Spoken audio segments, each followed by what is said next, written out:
Hi there, I'm Clifford Bates, and welcome once again to Reading Rousseau's Social Contract. Today we're continuing Book 4, doing Chapter 4, Book 4. And we're only going to be doing Chapter 4, Book 4, because Chapter 4 is a long one. It's a long chapter. It's one of I think it may be the longest chapter no, it's not one. It's one of the longer chapters in the book. So, what is the theme of chapter 4? It is on the Roman comitia.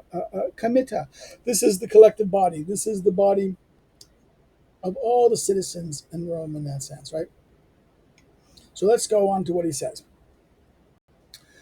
We have no very reliable remains of the earliest period of Rome.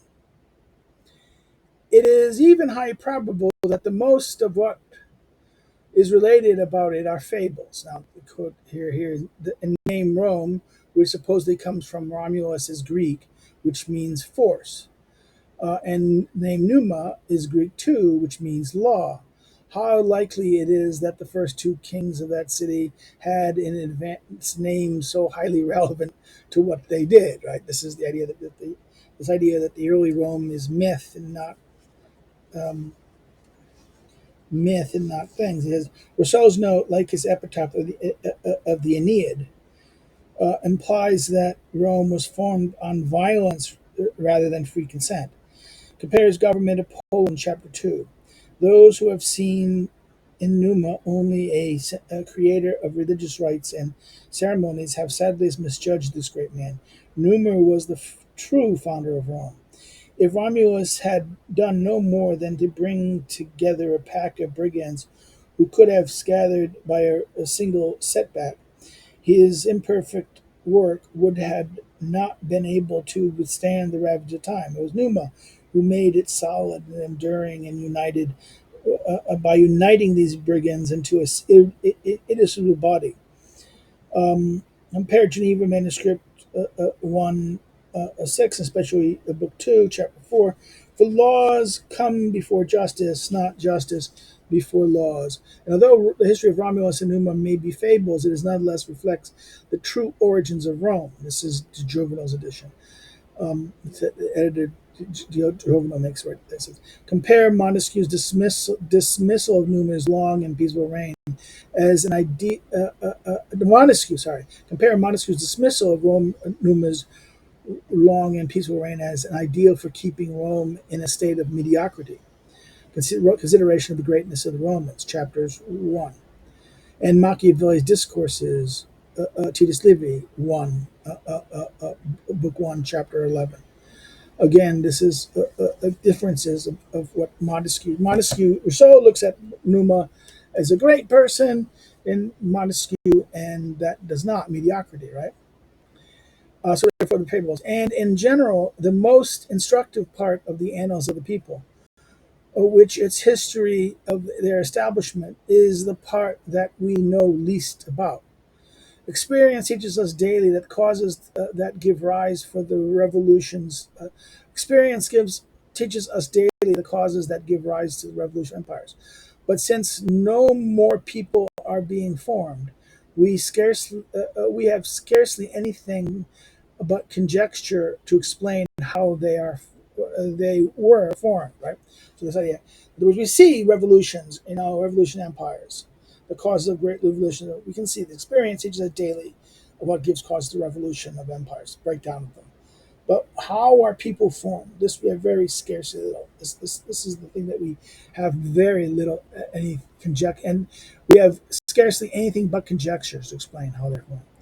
The practices that are found that are found established are at least evidence that these practices had an origin.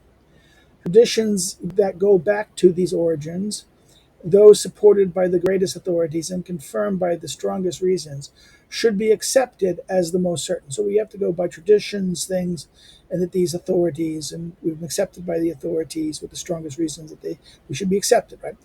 These are maxims I have tried to follow in seeking how the freest and most powerful people on earth exercise supreme power. Okay? And how did this people, how did I've tried to follow how the freest and most powerful people on earth exercise it. After the foundation of Rome, the emerging republic, that is, an army of the founder, composed of Albines, Sabines, and foreigners, were divided into three classes, which, on the basis of this division, took the names tribes. Each of these tribes was subdivided into 10 curiae, and each curiae into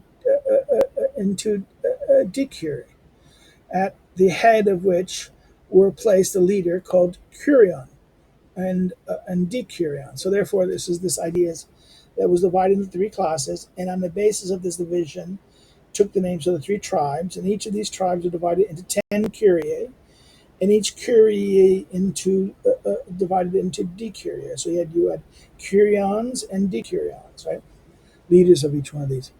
In addition to that, a body of 100 horsemen or knights called a century.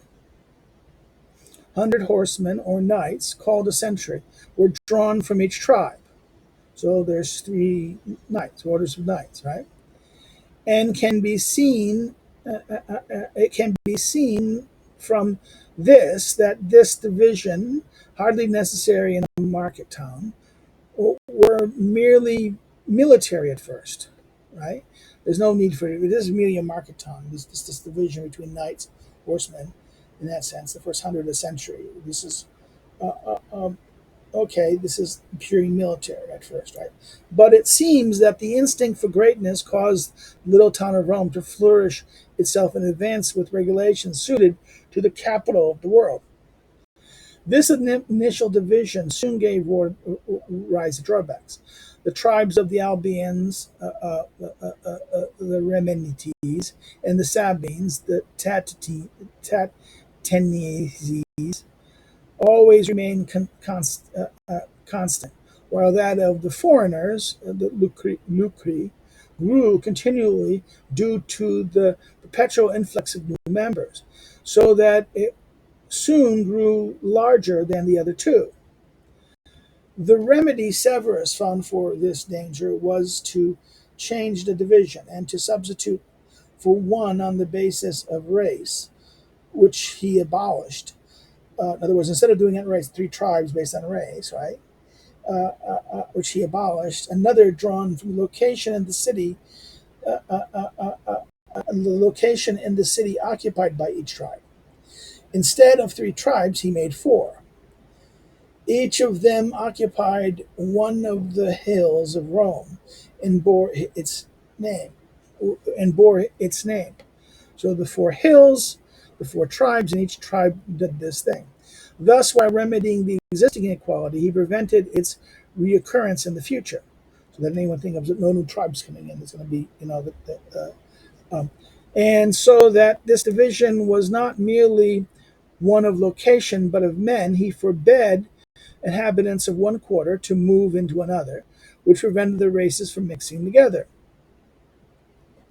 In other words, these four groups like this, that they're now like this, they can't mix together, they can't move. He also doubled the 300.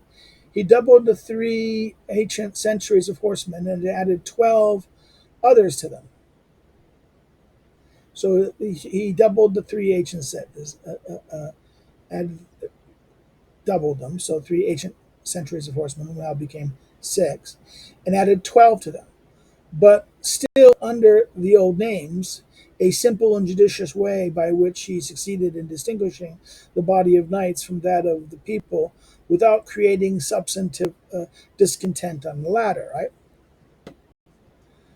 To the four urban tribes, Severus added 15 others called rustic tribes, because they were composed of rural inhabitants who were divided in the same numbers of cantons.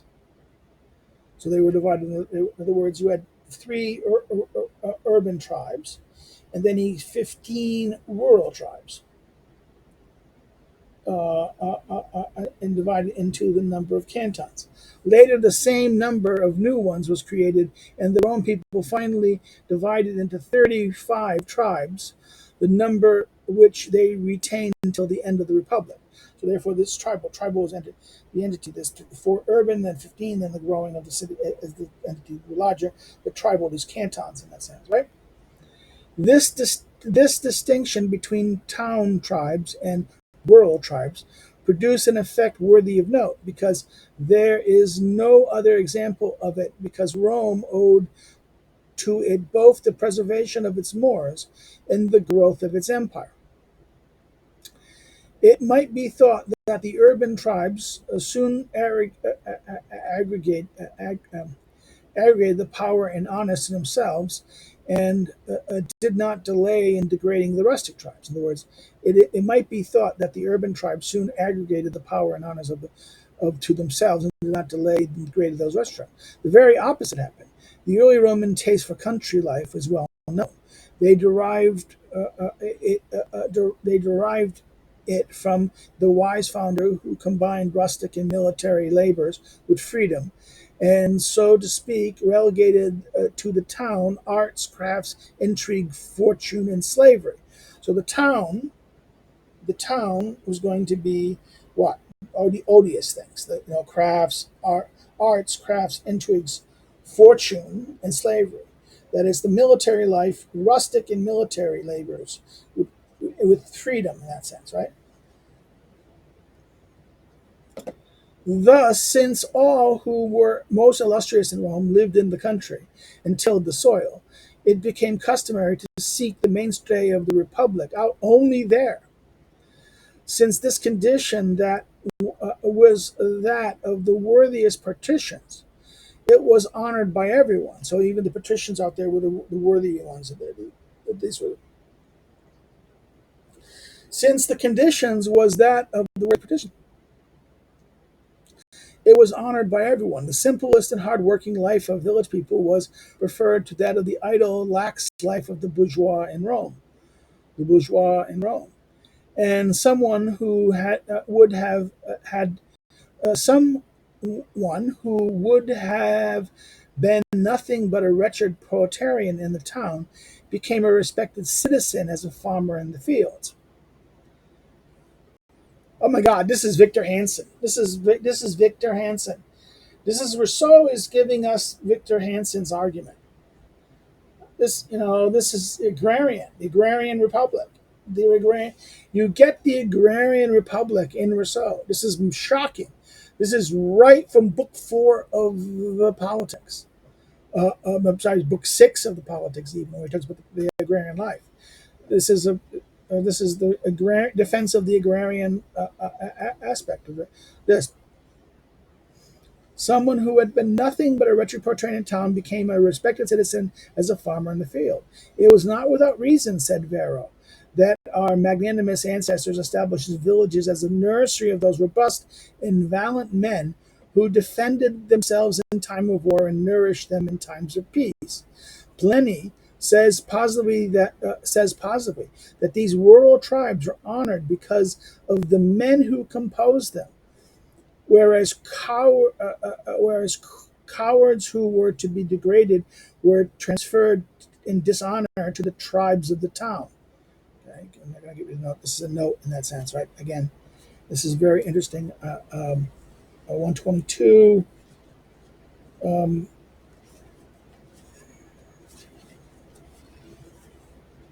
the passage from Varro's De Rustica 3 and Pliny, Natural History 18, Book 18, both apparently cited by Sigorianus, the antiquated, the of the civil, the justice of civil justice in the Romans, a work which, as editor, since Geoffrey Bassick have noticed, seems to have been a major source of Rousseau's account of Rome.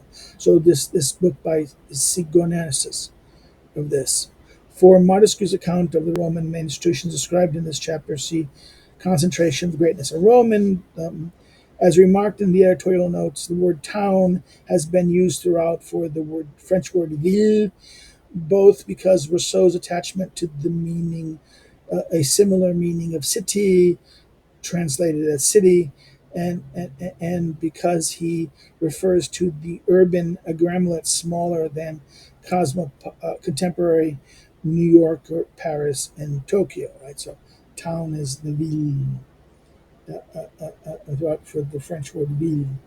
because the city means something like a political entity larger than this entity, right?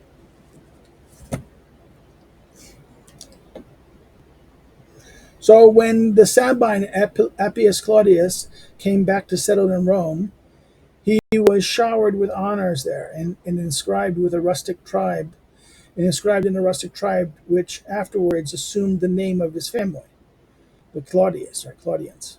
Finally, the freedmen all entered urban tribes, never rural ones. Finally, freedmen entered urban tribes, freed slaves, right? Never rural ones. And during the entire republic, there is not a single example of those freedmen achieving any magistracy, even though they had become citizens. So the freedmen, those were former slaves, right? The former slaves, the freed people have been freed, right? This is this. They entered the urban life. This is very interesting. Former slaves don't become farmers, don't become this. They become free or laborers and freedmen within the city, and therefore don't achieve anything great in that sense. Those freedmen, in other words, even though they had become citizens.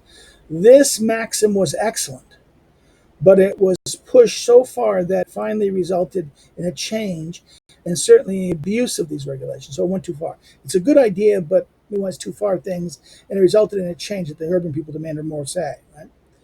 First, the censors, after having long aggregated to themselves the right to transfer citizens arbitrarily from one tribe to another, allowed most of them to be inscribed in whatever they please. So instead of controlling who's where everyone is, the censors, abrogated the right, long abrogated themselves the right to do this. They just let people do this, right? This permission surely served no good purpose and removed one of the crucial mechanisms of censorship. Well, the censor in that sense. The censor regulated where they go in that sense, what class you enlisted in, and therefore what tribe you were part of, and therefore they allowed to go there whenever when they wanted. This was to no good purpose, and remove the crucial mechanism of the censorship. Right. Furthermore, since the upper classes and those with power had all themselves inscribed in rural tribes, and since freedmen who had become citizens remained with the populace in the towns, the tribes in no general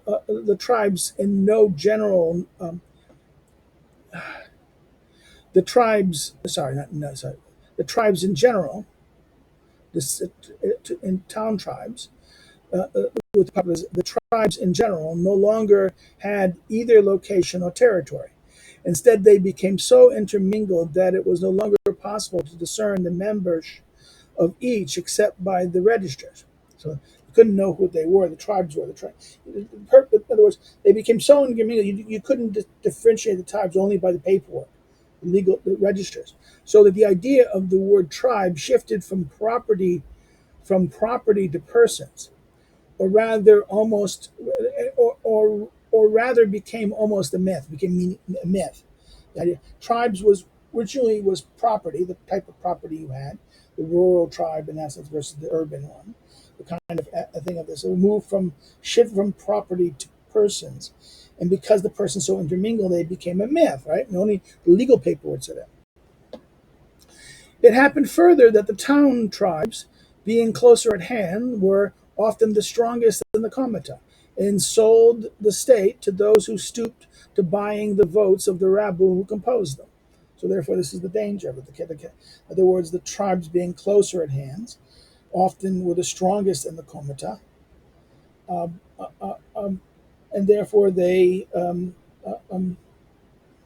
would sell their votes to the people they would sold the state to those who stooped to buy their votes, right? Again, this is very much similar to what happened in Athens, right? This is with regard to the Curia, since the founding had created 10 of these in each tribe, the entire Roman people at the point enclosed within the town walls were composed of 30 Curia, each of which had its own temples, its gods, its officers, its priests, and its festivals called the Compitella, right? Similar to the Panagaea, which the rustic tribes had subsequently. So that the Curia and the 30 Curia, each one had their gods, priests, and all these things, their priests, officers, and their festivals called the Compitella. as the paganity of the rustics, right? When Severus created the new division, this number 30 could not be divided up equally among the four tribes. He did not want to alter it. He did not want to alter it. So the curiae, independent of the tribes, became a separate division in the inhabitants of Rome. But there was no question of curiae either within the rustic tribes or among the people composing them, because the tribes had become a purely civil establishment, and another regulation had been introduced for the raising of troops, so that the military divisions of Romulus were found to be superfluous. In other words, the evolution of this. In other words, these things. Therefore, you could a new way to create raising troops. Therefore, Romulus models of doing it by the. Thus, although every citizen was inscribed in a tribe, nowhere near everyone was inscribed in a curia.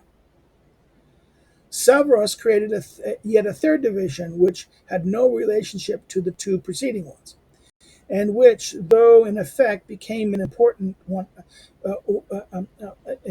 became the most important of all.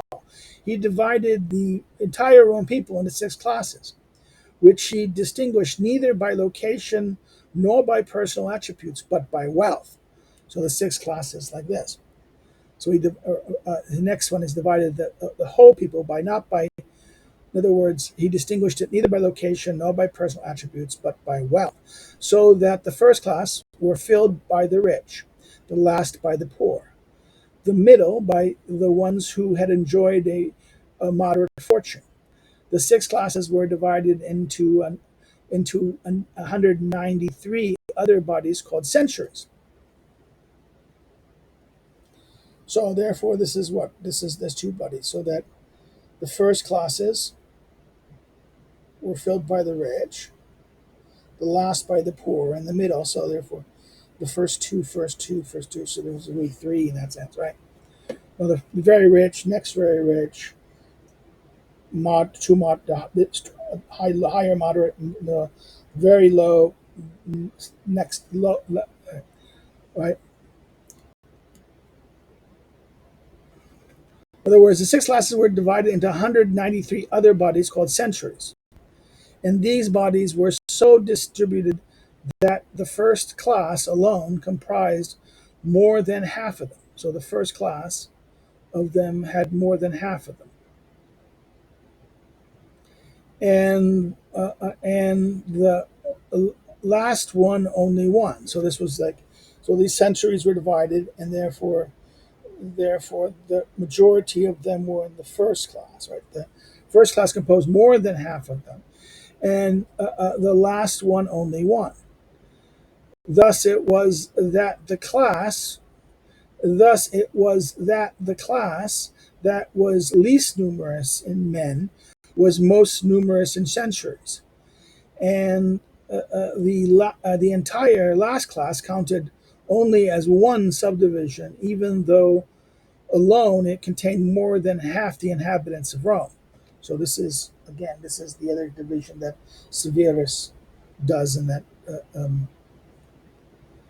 that's the king, right? Severus. In order that the people would have less understanding of the consequence of this, in order that the people would have less understanding of the consequence of this last division, Severus pretended to give it a military appearance. He inserted 2 centuries of armorers in the second class, and 2 centuries of instruments of war in the fourth. Each class, except the last, he distinguished the young from the old.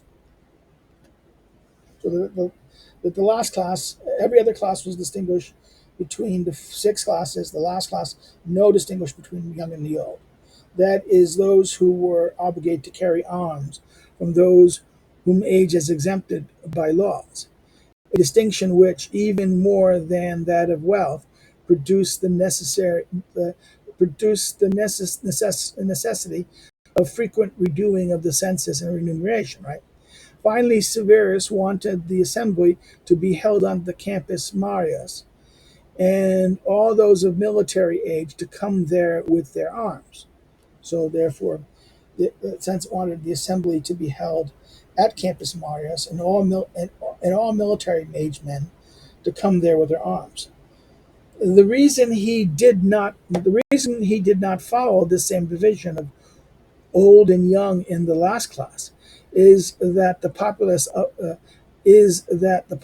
of which it was composed was not accorded with honor of bearing arms for the homeland. It was necessary. It was necessary to have homes in order to obtain the right to defend them, and of those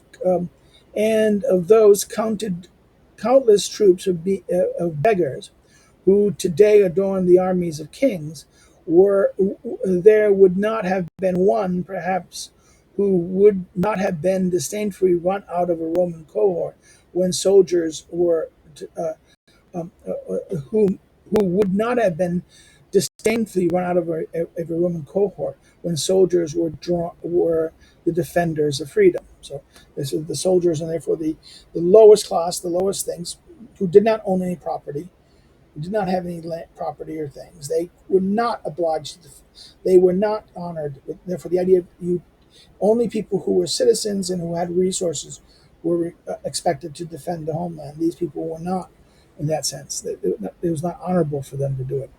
It was in other words, this is that it was the last class of the populace, which was composed,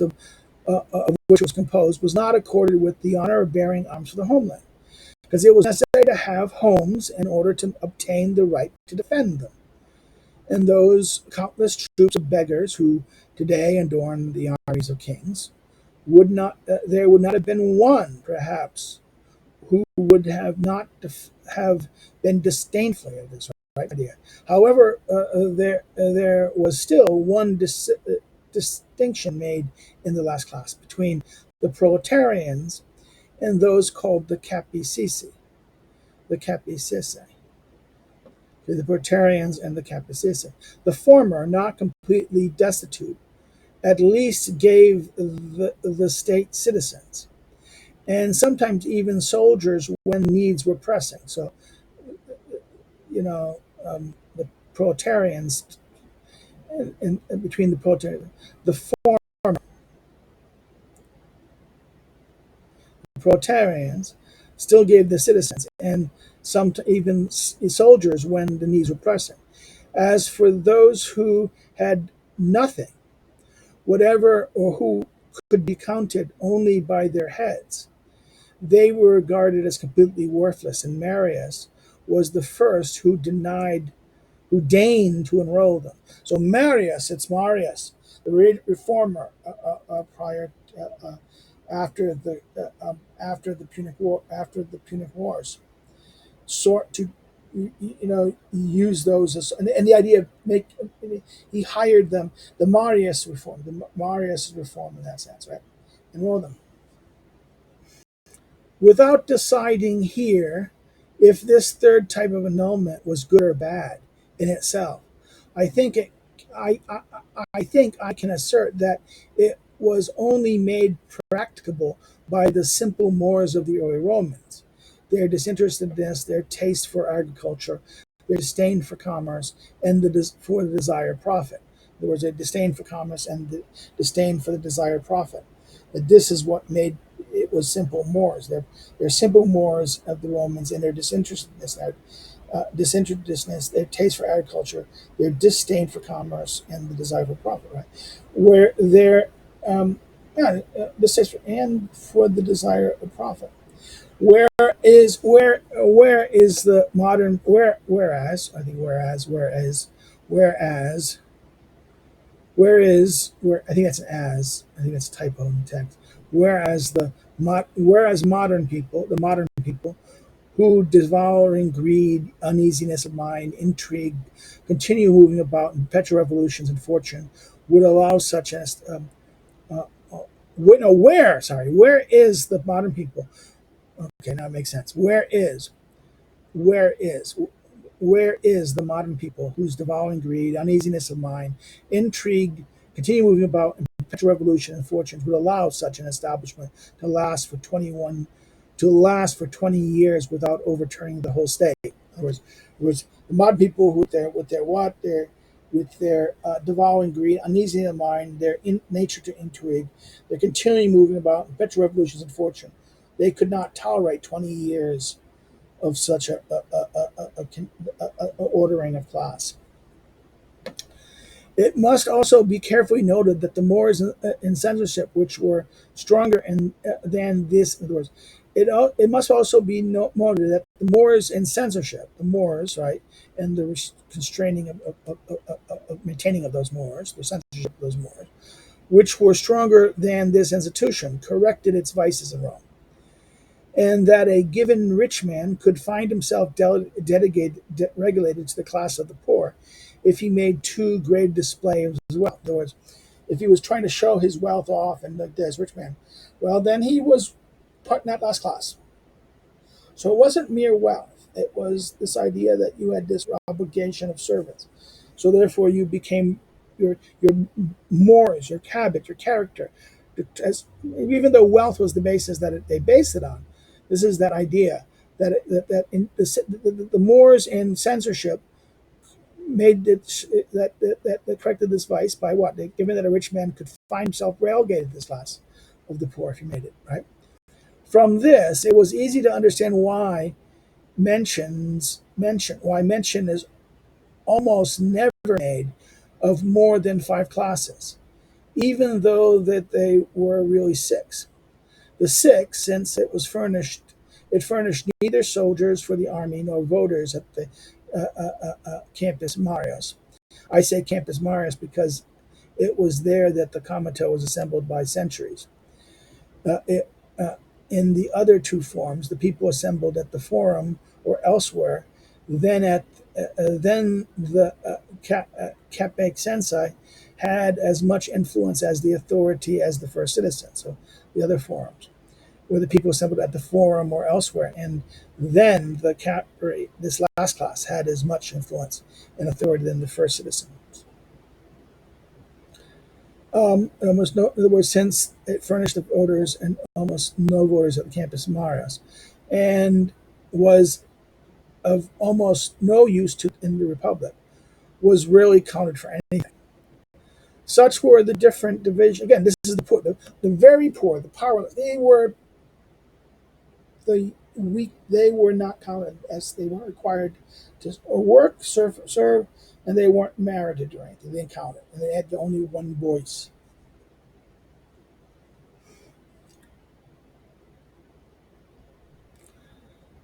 Such were the different divisions of the Roman people. Now let us see what the effect of these divisions produced in the assemblies. These assemblies were legitimately convoked, were called comita, right? The comita. In other words, these various assemblies of these, they were usually held in the Roman Forum or in the Campus Marius, and were either comita by curia, comita by centuries, or comita by tribes. So there's the three mechanisms. They were common, in other words, either at the Forum or the Campus Marius. They were either comita by curia, comita by century, comita by tribes, according to which these three divisions was the basis of organization. The comita by curia were derived from the institutions of Romulus. Right, this is the comita by curia, where it derives from the institution of Romulus. Those by century, it comes from that of Severus, and those of tribes from that um,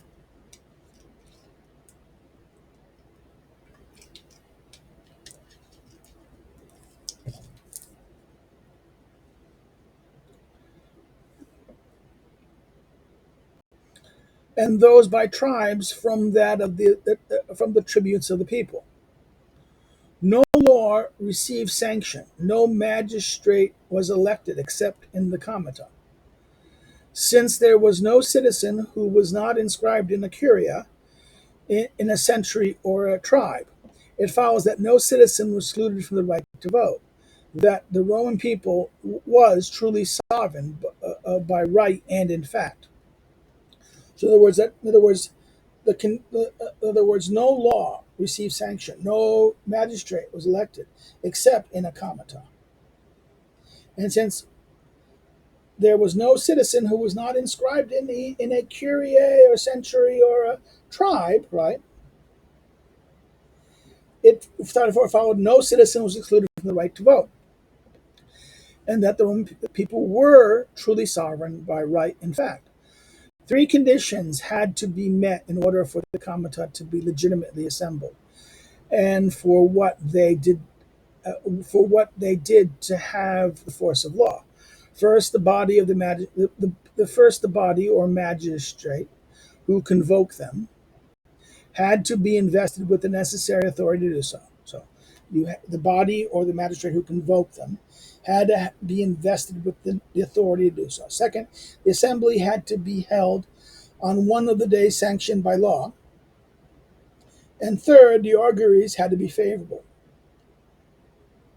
You do auguries, the things checking the gods out. So if you're going to do a comita, it had to what be invoked by someone, a body or a magistrate who had necessary authority to convoke. Two, the assembly had to be on the day sanctioned by the law. And three, an augury had to be favorable. The reasons for the first rule needs no explanation. The second is an administrative matter. Thus, it was not allowed to hold comita on holidays and market days when people from the countryside coming to Rome for business did not have time to spend the day in the forum. By means of the third rule, the Senate held in check a proud and restless people and, and tempered the odor of seditious tribunes who nevertheless found more than one way to circumvent this constraint. In other words, the tribunes who wanted to do something, there was a tribunes who might have called them. The tribunes might have called the vote. One of the magistrates were a tribute. Remember, people's tribute. So the magistrate, either by the official, the consuls, the Senate, the consuls, or the tribute could call a thing.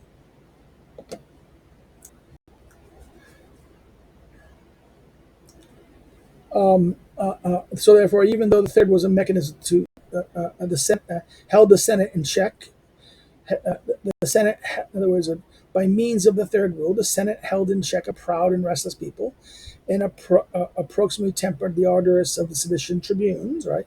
But then they still found more than one way to circumvent this constraint, right? The laws and the elections of leaders were not the only issue substituted to the judgment of the comita. So therefore, the laws and elections, since the Roman people had usurped the most fundamental functions of government, it can be said that the fate of Europe was decided in its assemblies. In other words, that it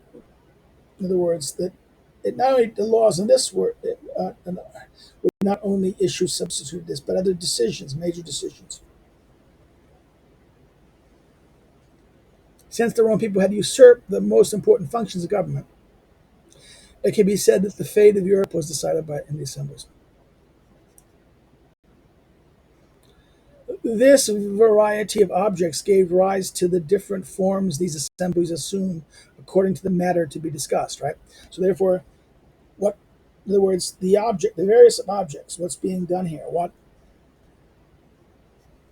yeah, you got to dismiss this, all right, good. In other words, what forum would be? In other words, what is the different forms of these assemblies assume? Is it going to be the curiae in other words, is it going to be the comita of the curiae, comita of the centuries, or comita of the tribes, right? What, it depends on what's being addressed, right? To be decided. To judge these different forms, it's sufficient to compare them. And instituting the curia, instituting the curia Romulus's purpose was to restrain the Senate by the people and the people by the Senate, where he dominated both equally. So therefore, it was the idea. The curiae was to create to restrain the people. The Senate restrains the people, and the people restrain the Senate, and he dominates. It dominates both, right? He therefore gave the people, through the curiae, all the authority of number to balance that of power and wealth, which he left to the patricians. But in keeping the spirit of the monarchy, he nevertheless left a greater advantage with the patricians through the influence of their clients on the majority of the votes. So therefore, in other words, he nevertheless, keeping with the spirit of the monarchy, he nevertheless left a great advantage with the patricians through the influence of their clients. In other words, the people that in other words, the patricians often had people, the plebeian class, these people who weren't patricians, they often went to this and were, offered services, patron-client relationship, right, in Rome.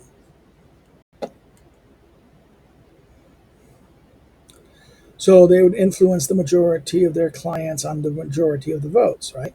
This admirable institution of patron clients was the masterpiece of politics and humanity, without which the patricide, so contrary to the spirit of the republic, the patricide would not have survived. In other words, this idea, the patricide, this idea of the father, the authority of the father, the patricide, Patriciate.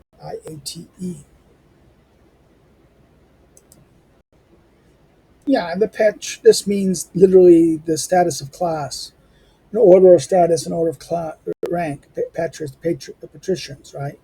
So therefore, in other words, that without this structure, that the patricide, this order of the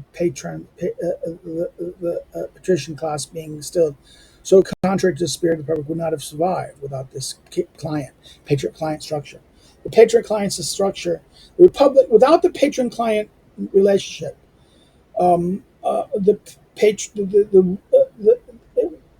a republic would not have tolerated the patriot, not patriot, but not patriot as patriot says, but this patriarchy. Patriarchy as a wrong word. It's the patricians. The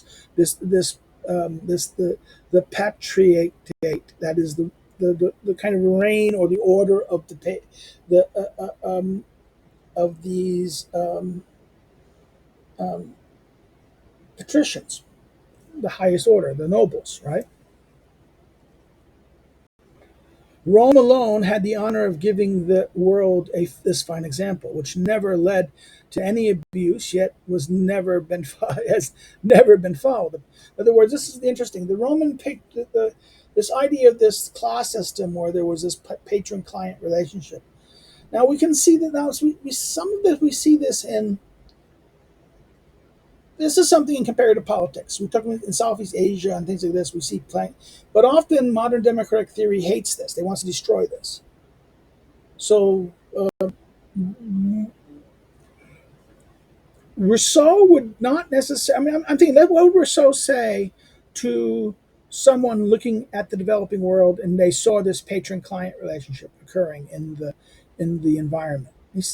He wouldn't necessarily say, "Oh, yeah, in order to become a modern society, you have to destroy it." No, he might argue that okay, then follow Roman example. Uh, Leave the patron-client relationship around. Don't try to demand equality to destroy it, but then follow the example the Romans gave how to do this. Again, I think this is a very important understanding.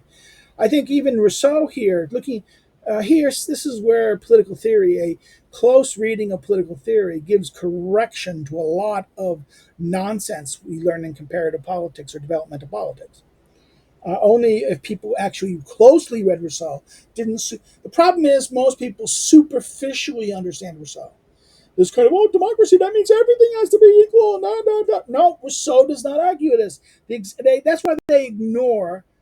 This is why The egalitarian readers of Rousseau, by ignoring these last books, particularly this book and other these last books of the Roman example, what he says here, misunderstand the argument of the general will and the idea of this of a republican structure. Okay, so this is a very important point here.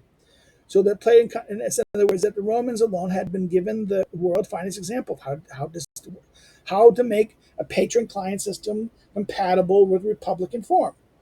Because normally such things are not compatible with a republican form. But no, but in this has never really. There's no real abuse to this in that sense. He says Rome gave no real abuse to it, but then was never been followed. Since the same form of curiae survived under the kings unto Severus, and since the reign of the last Tarquin had not was not considered legitimate, the royal laws were generally distinguished by the name leges curiae. In other words, the laws of the Curia, right? Under the Republic, the Curia, which was always limited to the four urban tribes and no longer included anyone but the populace of Rome, were no longer suited either to the Senate, which was at the head of the patricians, or to the tribunes, who though plebeians, were at the head of the well-to-do citizens. Therefore, the curiae became discredited, and there and they were so degraded as an assembly of the 30. In other words, they were so degraded as an assembly of. Sorry, they were so degraded that an assembly of their 30 lectors did what the comitia by curia ought to have done. So therefore, the assemblies of their 30 lectors would do what the curiae themselves, the comitia of the curiae ought to do. So therefore, in other words, man, that these lectors did what the curiae, the comitia itself, the whole itself did, right? That's how discredited it was, the curiae in that sense. The comitia of the curiae ought to have done that. The 30 lectors, the assembly of the 30 lectors, who were to execute the comitia. Okay, the division into centuries was so favorable to aristocracy that it is not it is not at first apparent why the Senate did not always prevail in the comitia of that name, and by which the consuls, censors, and other curiae, curial magistrates were elected. The curial magistrates were elected. Indeed, of the 193 centuries that constituted the six classes of the entire Roman people, since the first class included 98, and since the vote were only counted by centuries, the first class prevailed over all the others by the number of its votes. When when all of its centuries were in agreement, they did not even continue to collect votes. What the smallest number decided was taken as a decision for the multitude. And it can be said that the comitia by centuries matters were more settled by the majority of money than by votes. Now here, this is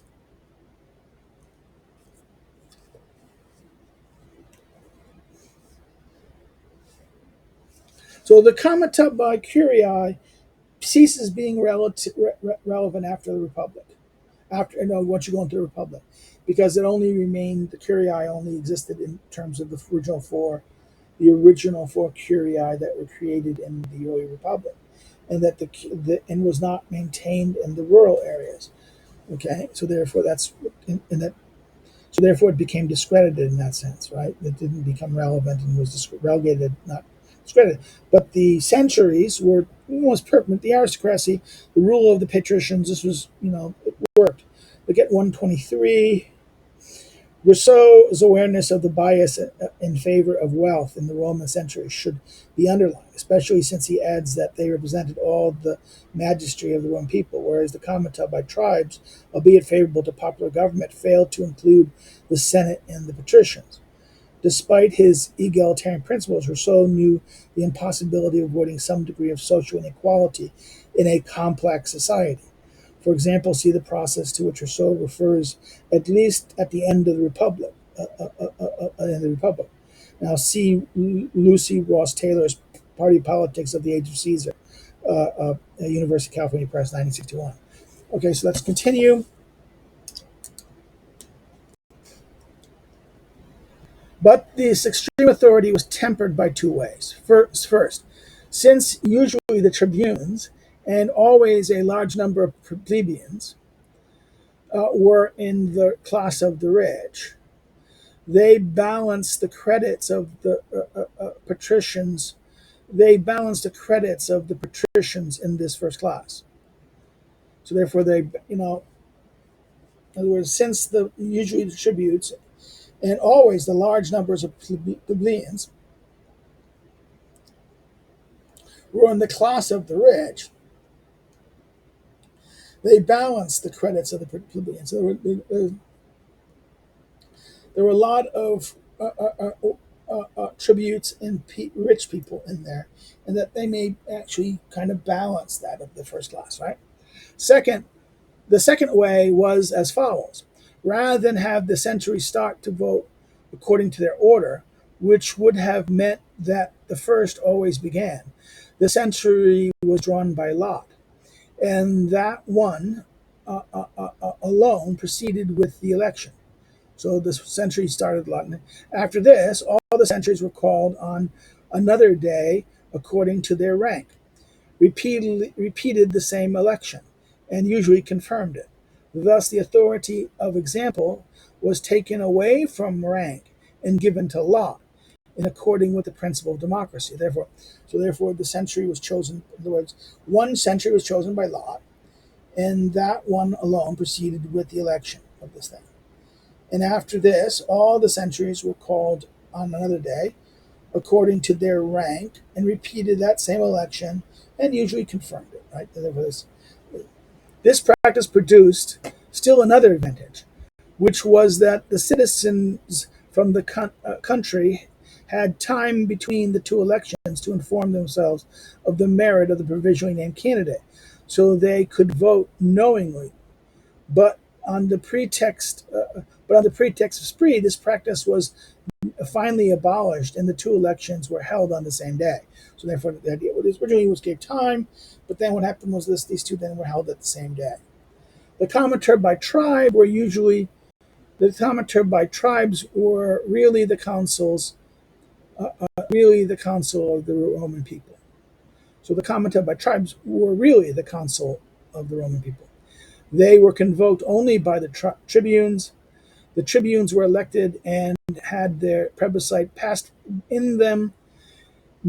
Not only did the Senate have no rank in them, but did not even it did not even have the right to attend them. And since the senators were forced to obey laws on which they could not vote, they were less free in this regard than the last citizens. This injustice was a complete mistake, and alone was enough to invalidate the decree of a body to which all the members were not admitted. If all the patricians had attended these comitia in accordance with their right as citizens, since they would have had been, they would then had become private individuals. They could hardly have influenced a form of voting based on counting heads, and in which the humblest proletarian carried as much weight as the prince of the Senate. So this idea that this was a little bit unjust, and because of this, if they were just added into this, they wouldn't have affected the vote ultimately, right? So this was the way that the people could do it at the expense. This is the way. That's why this was seen as waging war. They had no voice in it. They had even less voice than even the last rank, right?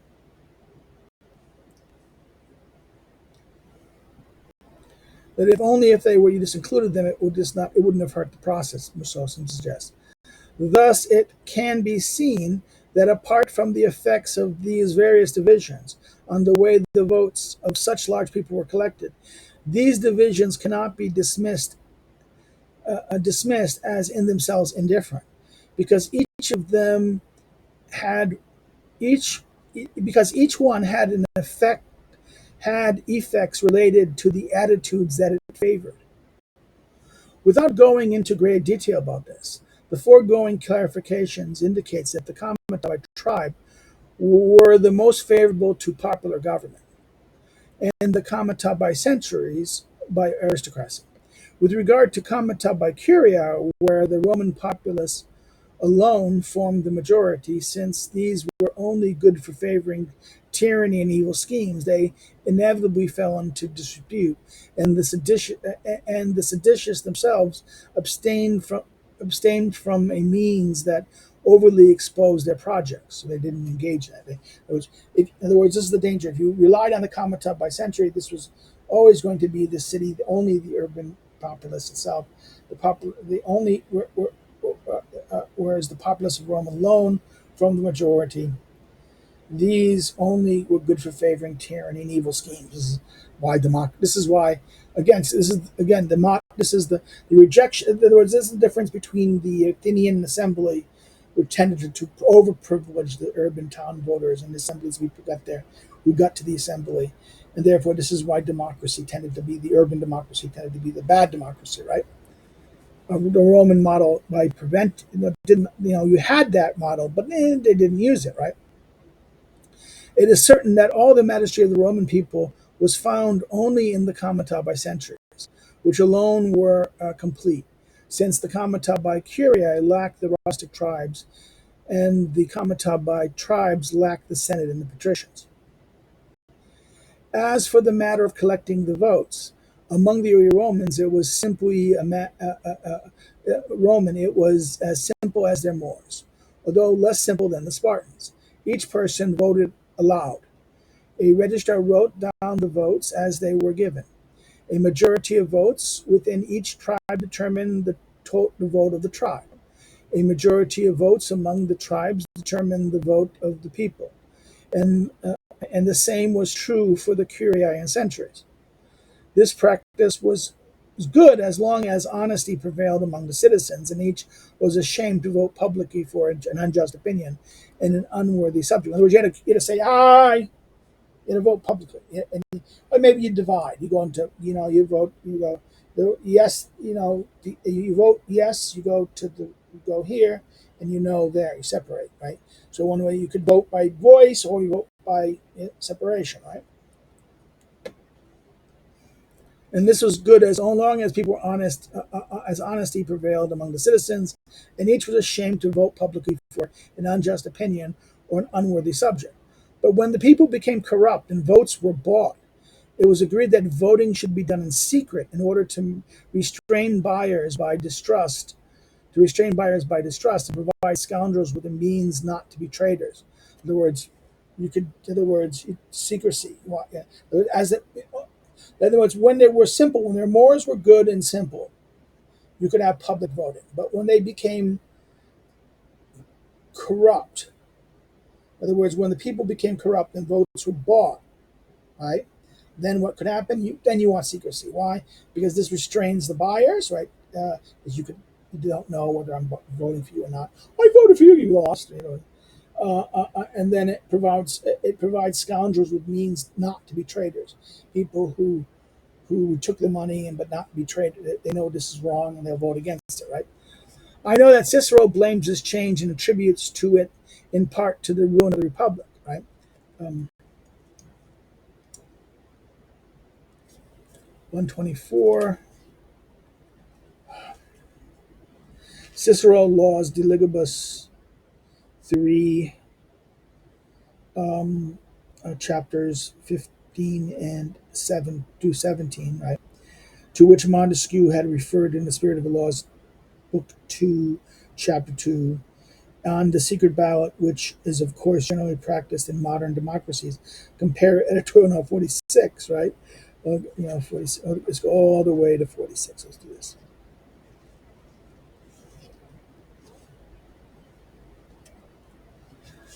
The criticism of this the criticism of partial societies was often cited as an indication of Rousseau's hostility to pluralist democracy and political practice. Even some even speak of totalitarianism, which I read this thing before, but compare that again to that idea of partial societies.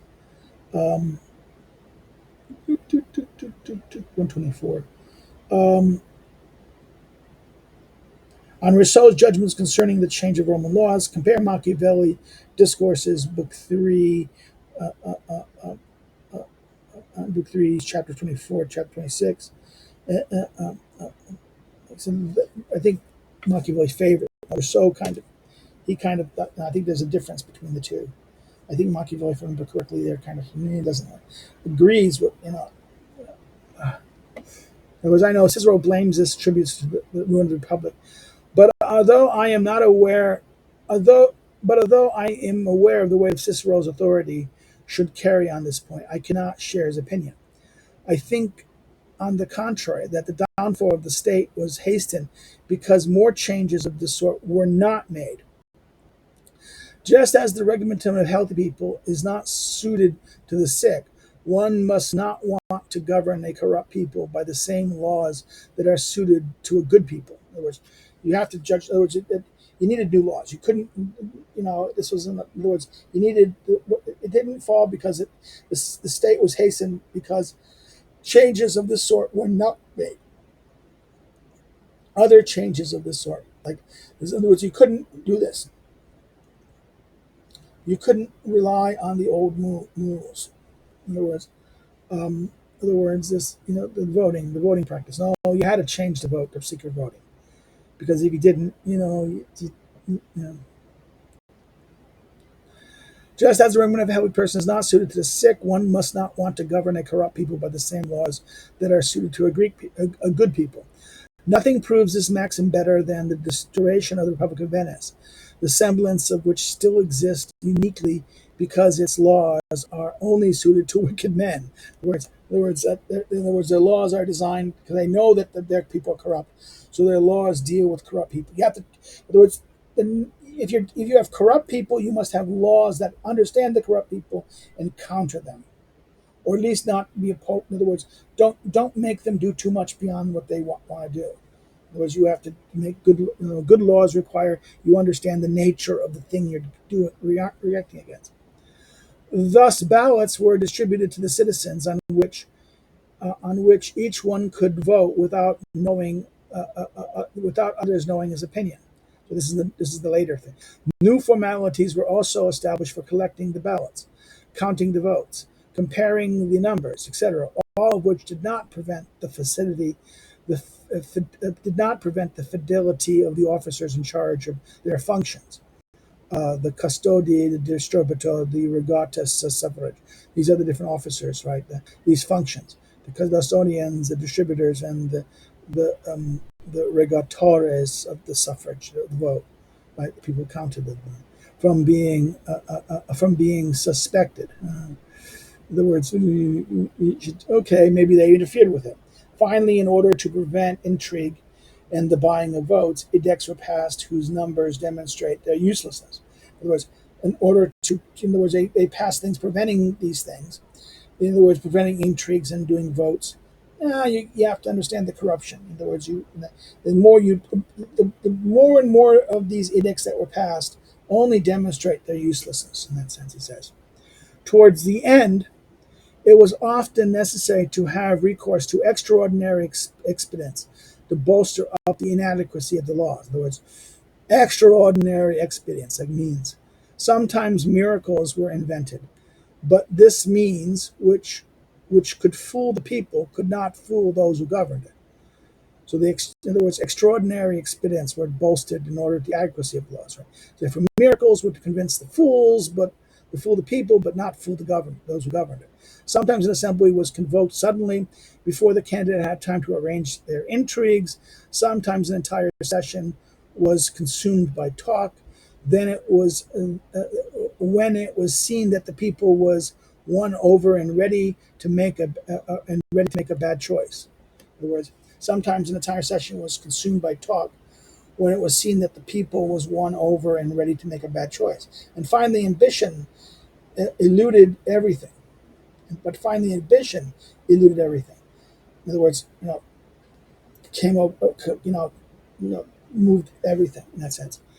And what was unbelievable is that in the midst of so many abuses, by virtues of the ancient regulations, this immense people did not cease to elect its magistrates, pass laws, try cases, and expedite public and private affairs almost as smoothly as the Senate itself might have done. So, in other words, they did it even with all these things. Ambition motivated them to kind of that even in the midst of all these abuses and by virtues of its regulations, right, this people did not cease to elect things, pass laws, and as smoothly as the Senate might have done. So therefore, this is how he ends it. Okay, we stop here. This was a long chapter, I admit it. We will turn next time to chapters 5 and 7. Look at the tribunate and what else? 5 and 7 is tribunate. The tribunate, the dictatorship, and the censorship. And then the last two chapters after that, we have two more videos after this. Oh my God, two more videos. But maybe I'll break it up more. I don't know. We'll see what happens. If it's too long, I'll check.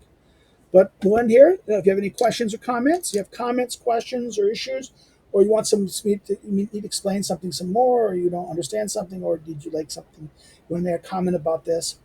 Again, Rousseau is very good here, and this is shocking in that sense, because the more you read this, the more you realize Rousseau isn't the caricature of that he's often presented by history of political thought. If you like it, hit the like button, share it with your friends, share it with on your social media, spread it out. If you're not subscribed, subscribe. If you're, but if you didn't like it, you can always say thumbs down. I didn't like it, man. I didn't really like it. Why? But say why in the comments. Say why in the comment. What I did wrong. This way, if you're saying I made a mistake, you're upset because I made a mistake. Even if you're not going to say you didn't like it, you think I made some mistakes. Stay so in the comments. I'll respond to it, and I'll either correct, I'll say you're right, or I'll explain why your explanation, what's wrong with your argument. I made a mistake, and of course I can make a mistake. This way, people can benefit from it. But there are things that could also, you don't like something I did, you don't like that. You don't like the fact the fan is in the background. Trust me, this fan isn't necessary. It's circulate air in here. Or something else. The lights, there's cameras, the cameras suck. So please think about saying it. Everyone, learn. If you again subscribe, like to grow the channel some, encourage others to subscribe, bring other attention to channels to some people. There's lots of stuff here. You go look at the channel. This is a big channel. I have done Thucydides. We've done some Plato. We did whole hours as politics. We've done, Schmidt and other books in here. So again, this stuff to check. We did Locke. So please go check out what we've done here and encourage other people to come here to use it.